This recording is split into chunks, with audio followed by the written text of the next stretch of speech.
बिस्मिल्लाहिर्रहमानिर्रहीम।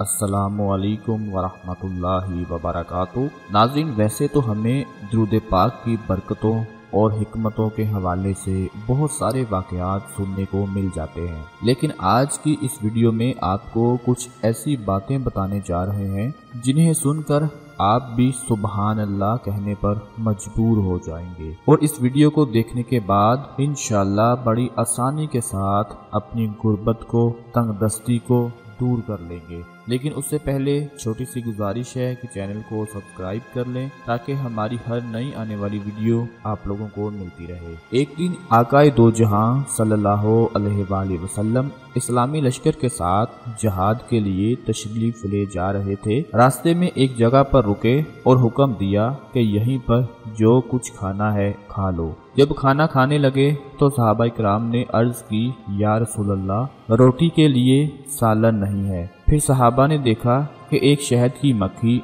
जो बड़े जोर जोर से बुनबुना रही थी। अर्ज किया, या रसूल अल्लाह, ये मक्खी क्यों शोर मचाती है? आपने फरमाया, ये कह रही है कि मक्खियां बेकरार हैं, इस वजह से कि सहाबा कराम के पास सालन नहीं है। हालांकि यहाँ करीब ही गार में हमने शहद का छत्ता लगाया हुआ है, वो ले आए क्योंकि हम तो उसे ला नहीं सकती। फिर आप सल्लल्लाहु अलैहि वसल्लम ने फरमाया, प्यारे अली, इस मक्खी के पीछे पीछे जाओ और शहद ले आओ। चनाचे हजरत हैदर करार इमाम अली अलैहिस्सलाम एक प्याला पकड़कर उसके पीछे चल पड़े। वो मक्खी आगे आगे उस गार में पहुंच गई और आपने वहां जाकर शहद निचोड़ लिया और दरबारे रिसालत में हाजिर हो गए। सरकारे दो आलम सल्लल्लाहु अलैहि वसल्लम ने वो शहद तकसीम फरमा दिया। जब सहाबा इकराम खाना खाने लगे तो मक्खी फिर आ गई और बुनबुनाना शुरू कर दिया। सहाबा इकराम ने अर्ज की, या रसूल अल्लाह, मक्खी फिर उसी तरह शोर कर रही है। तो फरमाया, मैंने उससे एक सवाल किया है और ये उसका जवाब दे रही है। मैंने उस मक्खी से पूछा है कि तुम्हारी खुराक क्या है? मक्खी कहती है कि पहाड़ों में जो फूल होते हैं वो हमारी खुराक हैं। फिर मैंने पूछा, फूल तो कड़वे भी होते हैं, फीके भी होते हैं, बदमजा भी होते हैं, तो तुम्हारे मुंह में जाकर निहायत मीठा और साफ शहद कैसे बन जाता है? तो मक्खी ने जवाब दिया, या रसूलल्लाह, हमारा एक अमीर और सरदार है। जब हम फूलों का रस चूसती हैं तो हमारा अमीर आप सल्लल्लाहु अलैहि वसल्लम की ज़ात पर दुरूद पाक पढ़ना शुरू कर देता है और हम भी उसके साथ मिलकर दुरूद पाक पढ़ती हैं, तो वो बदमजा और कड़वे फूलों का रस दुरूद पाक की बरकत से मीठा हो जाता है और उसी की बरकत और रहमत की वजह से वो शहद शिफा बन जाता है। मेरे मोहतरम नाजरीन, इमाम अली अलैहिस्सलाम से रिवायत है कि रसूलुल्लाह सल्लल्लाहु अलैहि वसल्लम ने फरमाया, हकीकी मानों में बखील वो शख्स है जिसके पास मेरे नाम का तज़किरा हो लेकिन उसने मुझ पर दरूद नहीं भेजा। एक साइल हजरत इमाम अली अलैहिस्सलाम के पास आया और अर्ज की कि मुझे कुछ दीजिए, मैं तंगदस्त हूँ, गरीब हूँ। हजरत अली अलैहिस्सलाम के पास उस वक्त देने के लिए कोई चीज मौजूद ना थी। आपने 10 बार दरूद पढ़कर साइल की हथेली पर फूंक मारकर फरमाया, हथेली बंद कर दो। साइल ने हथेली बंद कर ली और बाहर जाकर जब हथेली खोली तो सोने के दिनारों से भरी हुई थी। नाज़रीन, दुरूद पाक में इतनी ताकत है कि अगर इसे पूरे यकीन, पूरे ईमान और भरोसे के साथ पढ़ा जाए और दिल में कोई भी हाजत हो, तमन्ना हो, इंशाअल्लाह हर बड़ी से बड़ी हाजत और तमन्ना पूरी हो जाएगी। जैसा कि आपको बताया कि इमाम अली अलैहिस्सलाम पाक ने सिर्फ 10 बार दरूद पढ़ा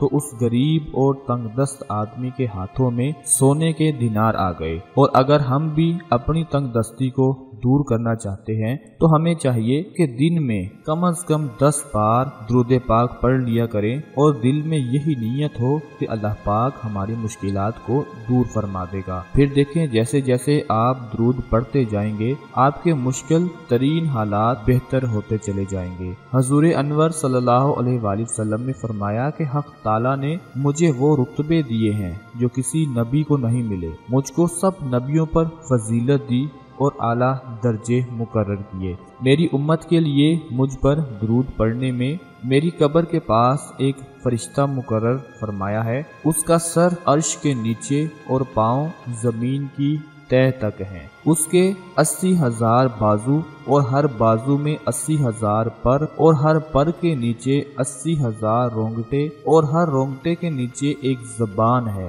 جس سے وہ اللہ تعالیٰ کی تسبیح بیان کرتا ہے اور اس شخص کے لیے دعائے مغفرت کیا کرتا ہے جو میرا امتی مجھ پر درود پڑھتا ہے۔ پیارے آقا نے فرمایا جب کوئی آدمی مجھ پر درود شریف پڑھتا ہے تو پکارنے والا پکار کر کہتا ہے اللہ تعالیٰ اس کے بدلے تجھ پر 10 بار درود بھیجے۔ آسمان والے یہ سن کر کہتے ہیں تیرے درود شریف کے بدلے 100 بار تجھ پر اللہ پاک رحمت فرمائے۔ اسی طرح دوسرے آسمان والے 200 مرتبہ، تیسرے آسمان والے 3000 مرتبہ، چوتھے آسمان والے 4000 مرتبہ، پانچویں آسمان والے 5000 مرتبہ، چھٹے آسمان والے 6000، ساتویں آسمان والے 7000 بار درود بھیجتے ہیں۔ پھر اللہ تعالیٰ فرماتا ہے اسے ثواب عطا کرنا میری ذمہ داری ہے، جیسے اس نے میرے محبوب پر درود و سلام بھیجا اور دل و جان سے ان کی تعظیم کی، مجھ پر حق ہے کہ میں اس کے ہر قسم کے گناہوں کو معاف فرما دوں۔ تو ناظرین میری آپ لوگوں سے بھی گزارش ہے کہ جتنا زیادہ سے زیادہ ہو سکے پیارے آقا کی ذات پر درود پاک لازمی پڑھا کریں، درود پاک بھیجیں، سلام بھیجیں۔ انشاءاللہ آپ کی ہر طرح کی تنگ دستی، ہر طرح کی غربت ختم ہو جائے گی۔ آپ ایک دفعہ پورے یقین کے ساتھ یہ عمل کر کے دیکھیں، دن میں 10 بار درود ابراہیمی لازمی پڑھ لیا کریں۔ انشاءاللہ آپ کے پاس اللہ پاک کے غیبی خزانے آ جائیں گے اور آپ کی ہر طرح کی تنگ دستی ختم ہو جائے گی۔ ویڈیو کو لائک کر دیں، شیئر کر دیں تاکہ ہماری حوصلہ افزائی ہوتی رہے۔ اپنا بہت سارا خیال رکھیے گا، اپنی دعاؤں میں یاد رکھیے گا۔ اللہ حافظ۔